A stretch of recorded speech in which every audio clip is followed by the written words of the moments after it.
Hello friends, આપણે વિદ્યુત ફ્લક્સની વાત કરી રહ્યા છે, જેમાં અગાઉના વિડીયો લેક્ચરમાં આપણે ફ્લક્સના કેટલાક સૂત્રો એકમો વિશે વાત કરી હતી. સૂત્રોમાં મેં તમને 3 સૂત્રો ખાસ યાદ રાખવાના કીધા છે કે ફ્લક્સનું પહેલું સૂત્ર સમાન વિદ્યુત ક્ષેત્રમાં પૃષ્ઠ સાથે સંકળાયેલ flux phi is equal to E સદિશ ડોટ S સદિશ. આનું આપણે મૂલ્ય લઈએ તો phi is equal to ES cos theta. આ પહેલું સૂત્ર. બીજું સૂત્ર असमान विद्युत क्षेत्र में पृष्ठ साथे संकળાયેલ फ्लक्स इंटीग्रेशन E सदिश डॉट ds सदिश અને ત્રીજું સૂત્ર જેની સાબિતી આજે આપણે આજના લેક્ચરમાં જોઈશું phi is equal to q by epsilon 0. એકમની વાત કરીએ તો SI એકમ ફ્લક્સનો છે વેબર. બીજો એકમ મેં તમને વોલ્ટ ઇન્ટુ મીટર યાદ રાખવાનું કીધું હતો અને ત્રીજો એકમ છે newton meter square by coulomb છે. બીજી એક વસ્તુ મેં તમને યાદ રાખવાની કીધી હતી કે 1 weber is equal two 10⁸ Maxwell. રાશિ અદિશ છે છતાં એનું મૂલ્ય ધન, ઋણ અને શૂન્ય મળે છે. ઓકે, તો આટલી વસ્તુ આપણે ધ્યાનમાં રાખીશું. પારિમાણિક સૂત્ર યાદ છે કે ભૂલી ગયા છો? તો પારિમાણિક સૂત્ર ખાસ યાદ રાખજો, m1 l3 t-3 a-1 છે. ઓકે, તો આજે આપણે આજના લેક્ચરની વાત કરીએ. થિયરી છે કે r ત્રિજ્યાવાળા પોલા ગોળાના કેન્દ્ર પર પ્લસ ક્યુ વિદ્યુત ભાર છે. તો આ ગોળાની સપાટી સાથે સંકળાયેલ ફ્લક્સ ગણો અને આ પરથી ગાઉસનો નિયમ જણાવો. આઈએમપી થિયરી દોસ્તો 2 કે 3 માર્ક્સની અંદર પૂછાતી હોય છે, ખાસ ધ્યાન રાખજો. હવે કોઈ પણ થિયરી સ્ટાર્ટ કરતા પહેલા હું તમને ખાસ કહેતો હોય છું કે જે આકૃતિ દોરવામાં આવે એ આકૃતિમાં ખાસ ધ્યાન રાખો અને આકૃતિના આધારે કઈ રીતે મુદ્દા લખવાના છે એ ખાસ સમજો. તો જોઈએ આપણે સૌથી પહેલા આપણને કીધું છે કે r ત્રિજ્યાવાળા પોલા ગોળાના કેન્દ્ર પર પ્લસ ક્યુ વિદ્યુત ભાર છે. તો આપણે એક કામ કરીએ કે એક ગોળો લઈ લઈએ અને ધારો કે આ ગોળાની ત્રિજ્યા r છે. તો આપણને ખબર છે કે r ત્રિજ્યાવાળા ગોળાની સપાટીનું ક્ષેત્રફળ કેટલું થશે? S is equal to 4πr² થશે. આ ગોળાના કેન્દ્ર પર આપણે પ્લસ ક્યુ વિદ્યુત ભાર મૂકી દઈએ.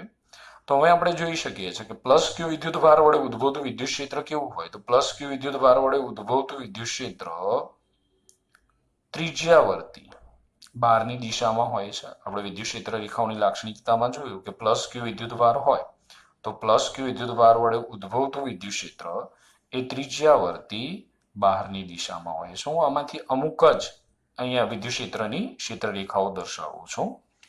હવે આપણે જોઈ શકીએ છીએ કે ચલો આ વિદ્યુત ક્ષેત્રનું પહેલા આપણે સૂત્ર લખી નાખીએ. તો આ જે વિદ્યુત ક્ષેત્ર છે એ વિદ્યુત ક્ષેત્ર બિંદુવત વિદ્યુત ભાર વડે ઉદ્ભવતા વિદ્યુત ક્ષેત્રનું સૂત્ર લખવું હોય તો તમને ખબર છે કે q બાય r². મેં અહીંયા વિદ્યુત ક્ષેત્રને સદિશ સ્વરૂપે દર્શાવેલું છે એટલે એની દિશામાં તમારે ફરજિયાત એકમ સદિશ મૂકવો પડે. તો અહીંયા વિદ્યુત ક્ષેત્ર ત્રિજ્યાવર્તી દિશામાં છે માટે એનો એકમ સદિશ r કેપ થશે. હવે ગોળાની સપાટી પરના દરેક બિંદુઓ, કોઈ પણ બિંદુઓ તમે લો તો દરેક બિંદુઓ એ ગોળાના કેન્દ્રથી અથવા પ્લસ ક્યુ વિદ્યુત ભારથી કેવા અંતરે આવેલા છે? સમાન અંતરે. આથી આ દરેક બિંદુ પાસે ઉદ્ભવતા વિદ્યુત ક્ષેત્ર E નું મૂલ્ય કેવું હોય? સમાન હોય. હવે આપણે જે ગોળાની સપાટી છે જેનું ક્ષેત્રફળ S છે, S is equal to 4πr², એને આપણે નાના નાના પૃષ્ઠખંડોની અંદર વિભાજિત કરી દઈએ. જે S છે સપાટીનું ક્ષેત્રફળ એને આપણે નાના નાના પૃષ્ઠખંડોની અંદર આ રીતે આપણે વિભાજિત કરી દઈએ. હવે આપણે જે પૃષ્ઠખંડ લીધેલા છે એ પૃષ્ઠખંડનું ક્ષેત્રફળ છે ડેલ્ટા S છે. હવે અગાઉના લેક્ચરમાં મેં તમને શીખવાડ્યું કે કોઈ પણ પૃષ્ઠખંડને દર્શાવતો ક્ષેત્રફળ સદિશ દોરવો હોય તો કઈ દિશામાં દોરી શકાય? તો કોઈ પણ પૃષ્ઠખંડને દર્શાવતો ક્ષેત્રફળ સદિશ પૃષ્ઠખંડને લંબ બહાર આવતી દિશામાં દોરી શકાય. એટલે આ પૃષ્ઠખંડનું ક્ષેત્રફળ ડેલ્ટા S. તો એને દર્શાવતું ક્ષેત્રફળ સદિશ પૃષ્ઠખંડના ક્ષેત્રફળ જેટલા મૂલ્યનો અને પૃષ્ઠખંડને લંબ દિશામાં દોરવામાં આવે છે. હવે આ સદિશને તમે પાછળની દિશામાં લંબાવો તો આ સદિશની દિશા એ ગોળાના કેન્દ્રમાંથી પસાર થાય છે અને આ જે છે એને આપણે શું કહી શકીએ? ગોળાની ત્રિજ્યા કહી શકીએ. એ જ રીતે તમે કોઈ પણ પૃષ્ઠખંડ લો તો એનો ક્ષેત્રફળ સદિશ તો આપણે આ રીતે દોરી શકીએ, પૃષ્ઠને લંબ બહાર આવતી દિશામાં, સદિશને પાછળની દિશામાં લંબાવો તો એ સદિશનું પૂંછ શેમાંથી પસાર થાય છે? ગોળાના કેન્દ્રમાંથી. એ જ રીતે ધારો કે તમારે આ પૃષ્ઠખંડ લેવો છે, એને દર્શાવતો તમે ક્ષેત્રફળ સદિશ બતાવો તો પૃષ્ઠખંડને લંબ બહાર આવતી દિશામાં, સદિશને પાછળની દિશામાં લંબાવો તો એનું પૂંછ શેમાંથી પસાર થાય છે? ગોળાના કેન્દ્રમાં. તો તમે અહીંયા જોઈ શકો છો કે દરેક પૃષ્ઠખંડનો ક્ષેત્રફળ સદિશ, દરેક પૃષ્ઠખંડનો ક્ષેત્રફળ સદિશ એ પણ ત્રિજ્યાવર્તી દિશામાં છે. તો અહીંયા પ્લસ ક્યુ વિદ્યુતભાર વડે ઉદ્ભવતું વિદ્યુત ક્ષેત્ર પણ ત્રિજ્યાવર્તી દિશામાં છે અને ગોળાની સપાટી પર દરેક પૃષ્ઠખંડનો ક્ષેત્રફળ સદિશ પણ ત્રિજ્યાવર્તી દિશામાં છે. ધારો કે આપણે આ પૃષ્ઠખંડનો ક્ષેત્રફળ સદિશ દર્શાવવો હોય તો આ દિશામાં, એટલે અહીંયા ઈ અને ડીએસ વચ્ચેનો કોણ કેટલો થશે? 0 થશે. એટલે તમે ગોળાની સપાટી પર કોઈ પણ બિંદુ પાસે વિદ્યુત ક્ષેત્ર ઈ અને ક્ષેત્રફળ સદિશ ડેલ્ટા એસ વચ્ચેનો કોણ શોધો તો બંને એકબીજાને સમાંતર હોવાથી બંને વચ્ચેનો કોણ કેટલો થશે? 0 થશે. હવે ધોરણ 11 ની અંદર આપણે એક વસ્તુ ભણીને આવ્યા કે કોઈ પણ સદિશ હોય તેને એના મૂલ્ય વડે ભાગવામાં આવે તો આપણને તેની દિશામાંનો એકમ સદિશ મળે. તો આ જે ક્ષેત્રફળ સદિશ છે એને હું એના મૂલ્ય વડે ભાગું છું તો મને ક્ષેત્રફળ સદિશની દિશામાંનો એકમ સદિશ મળે અને ક્ષેત્રફળ સદિશ એ ત્રિજ્યાવર્તી દિશામાં છે માટે હું એના એકમ સદિશને શેના વડે દર્શાવી શકું? R K. તો ડેલ્ટા એસ સદિશ બરાબર આપણે લખવું હોય, ડેલ્ટા એસ સદિશ બરાબર આપણે લખવું હોય તો આપણે લખી શકીએ આર કેપ ડેલ્ટા એસ. તો અહીંયા તમે ડેલ્ટા એસ સદિશ બરાબર આર કેપ ડેલ્ટા એસ પણ લખી શકો. ધોરણ 11 માં આપણે એક બીજી વસ્તુ પણ ભણીને આવેલા છે, યાદ હોય તો, કે કોઈ પણ સદિશને તેના મૂલ્ય અને એકમ સદિશના ગુણાકાર વડે દર્શાવી શકાય. ઓકે, તો હવે આટલી આપણે કોમ્પ્લિકેટેડ આકૃતિ નથી દોરવાની, એકદમ સિમ્પલ આકૃતિ દોરવાની છે અને એના આધારે આપણે મુદ્દા લખીશું. તો આકૃતિ ધ્યાન આપજો કે આપણે પરીક્ષામાં કઈ આકૃતિ દોરવાની છે. તો પરીક્ષામાં આપણે આ આકૃતિ દોરવાની છે. આપણે એક આર ત્રિજ્યા વાળો ગોળો લઈ લીધો જેના કેન્દ્ર પર આપણે પ્લસ ક્યુ વિદ્યુતભાર મૂકેલો છે. આ પ્લસ ક્યુ વિદ્યુતભાર વડે ઉદ્ભવતું વિદ્યુત ક્ષેત્ર કેવું છે?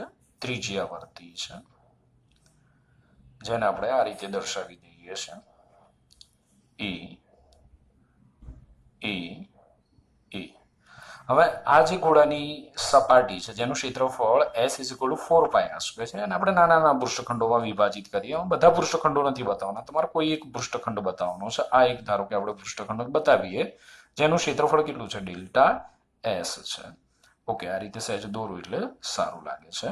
હવે આ પૃષ્ઠખંડને દર્શાવતું ક્ષેત્રફળ સદિશ પૃષ્ઠખંડને લંબ બહાર આવતી દિશામાં ડેલ્ટા એસ સદિશ બરાબર આપણે લખવું હોય તો લખી શકીએ આર કેપ ડેલ્ટા એસ અને આ સદિશને પાછળની દિશામાં લંબાવો તો એનું પૂંછ ગોળાના કેન્દ્રમાંથી પસાર થાય, જેના આધારે આપણે કહી શકીએ કે ક્ષેત્રફળ સદિશ પણ ત્રિજ્યાવર્તી દિશામાં છે.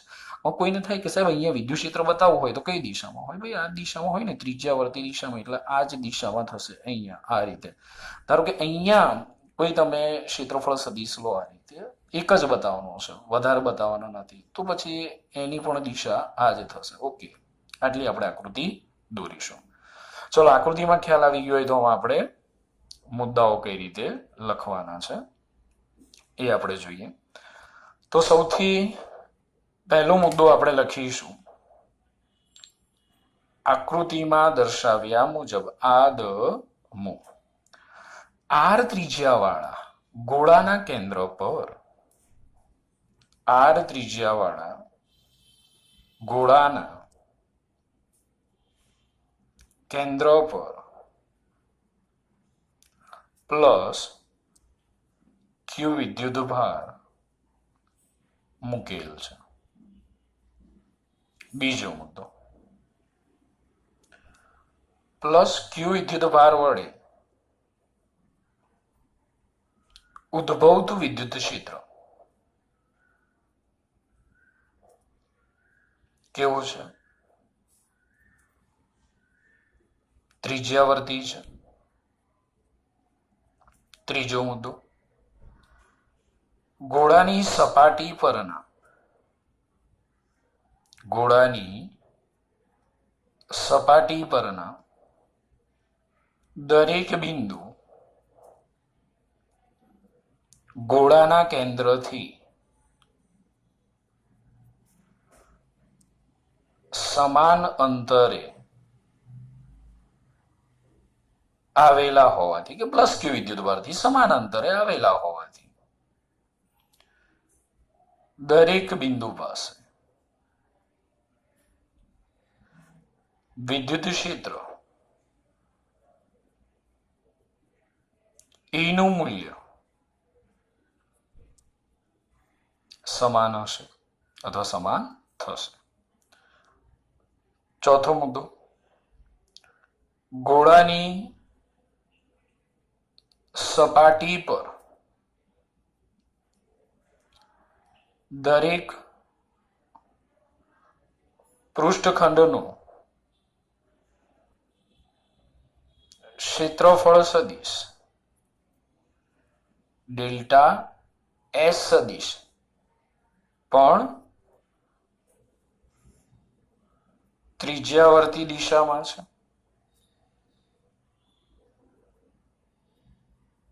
ઓકે, ચલો આટલા થિયરિટિકલ મુદ્દા છે. આગળના મુદ્દા તરફ જઈએ.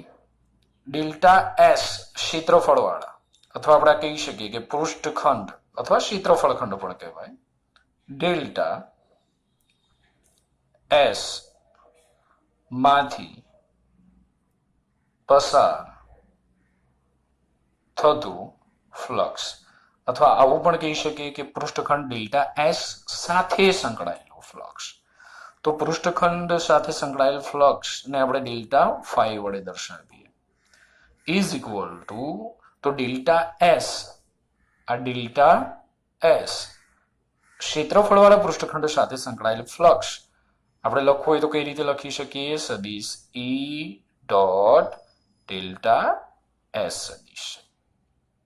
ઓકે, એમાં ડોટ ગુણાકાર છે તો મૂલ્ય લઈએ તો શું લખાશે? ઈ ડેલ્ટા એસ કોસ થીટા. હવે ગોળાની સપાટી પર દરેક બિંદુ પાસે, આ ગોળાની સપાટી પરના દરેક બિંદુ પાસે સદિશ ઈ સમાંતર ડેલ્ટા એસ સદિશ હોવાથી થીટા કેટલા થશે? 0 ડિગ્રી.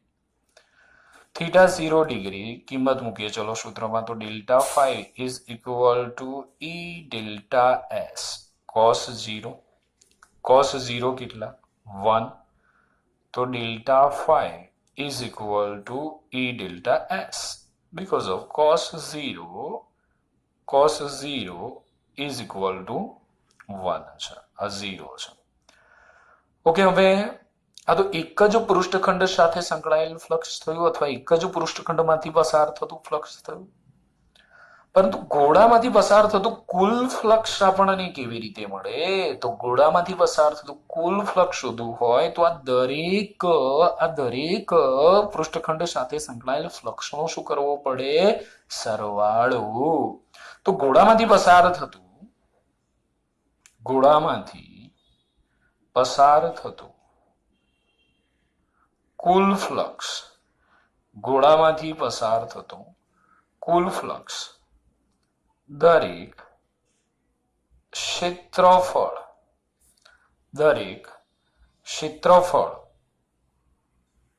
ખંડોને લીધે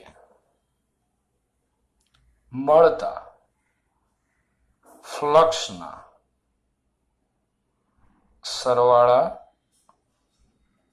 જેટલું હોય છે. ચલો, તો કુલ ફ્લક્સ આપણે લખવું હોય તો ફાઈ ઇઝ ઇક્વલ ટુ શું લખાશે? સિગ્મા ડેલ્ટા એસ લખાશે. કિંમત મૂકીએ આપણે ડેલ્ટા ફાઈ ની કિંમત, સિગ્મા ઈ ડેલ્ટા એસ. દરેક ગોળાની સપાટી પર દરેક બિંદુએ તો વિદ્યુત ક્ષેત્ર કેવા મૂલ્યનું? સમાન મૂલ્યનું અચળ છે, એને આપણે બહાર લઈ લઈએ. Phi is equal to E sigma delta S. હવે આ ડેલ્ટા એસ, આ ડેલ્ટા એસ, આ ડેલ્ટા એસ, આ ડેલ્ટા એસ, આ ડેલ્ટા એસ, બધા જ ડેલ્ટા એસ નો સરવાળો કરીએ એટલે કેટલો થશે? એસ. અને એસ એટલે ગોળાની સપાટીનું ક્ષેત્રફળ કેટલું? 4 પાઈ આર સ્ક્વેર એટલે sigma delta S is equal to 4 pi R square થયું. તો પછી આપણે લખી શકીએ કે phi is equal to E કૌંસમાં 4 પાઈ આર સ્ક્વેર. કઈ રીતે આવે ખબર પડી ને? બધા જ પૃષ્ઠખંડોના ક્ષેત્રફળોનો સરવાળો કરવામાં આવે એટલે ગોળાની સપાટીનું કુલ ક્ષેત્રફળ મળે, જે આપણે કેટલું લીધું છે? 4 પાઈ આર સ્ક્વેર. હવે ઈનું સૂત્ર કયું છે? તો ઈનું સૂત્ર છે બિંદુવત વિદ્યુતભાર ક્યુ વડે ઉદ્ભવતું વિદ્યુત ક્ષેત્ર QQ બાય આર સ્ક્વેર. અને કે બરાબર આપણે કેટલા લઈએ છીએ? 1/4πε0. તો આપણે શું લખી શકીએ? Q બાય 4πε0 આર સ્ક્વેર લખી શકાય. તો અહીંયા આપણે કિંમત મૂકીએ, શું મળશે? તો phi is equal to Q by 4πε0 R square ગુણ્યા 4 pi R square. 4 cut, pi cut, R square cut. તો રહ્યું શું? phi is equal to Q by ε0. phi is equal to આપણને મળ્યું Q બાય ε0. હવે આ સમીકરણમાં તમે જોઈ શકો છો કે ક્યાંય ગોળાની ત્રિજ્યા r આવતી નથી.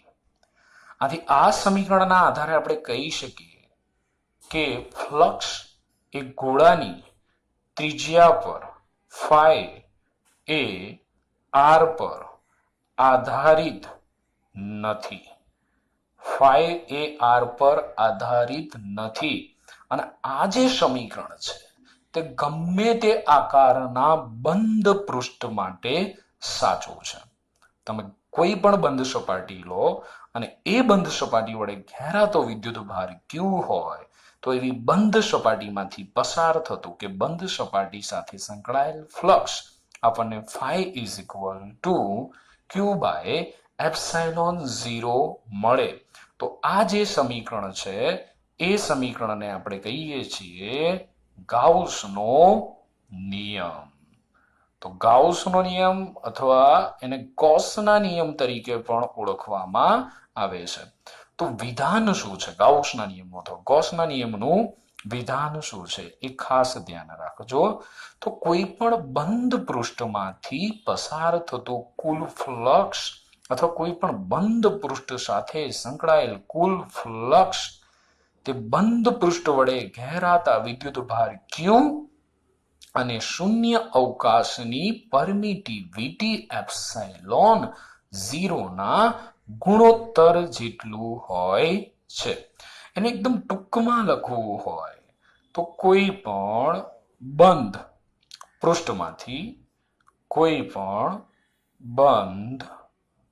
પૃષ્ઠમાંથી પસાર થતું ફ્લક્સ અથવા સંકળાયેલ ફ્લક્સ કેટલું હોય છે? તો Q બાય ε0 જેટલું હોય છે, જેને આપણે ગાઉસનો નિયમ અથવા ગાઉસના નિયમનું વિધાન તરીકે ઓળખવામાં આવે છે.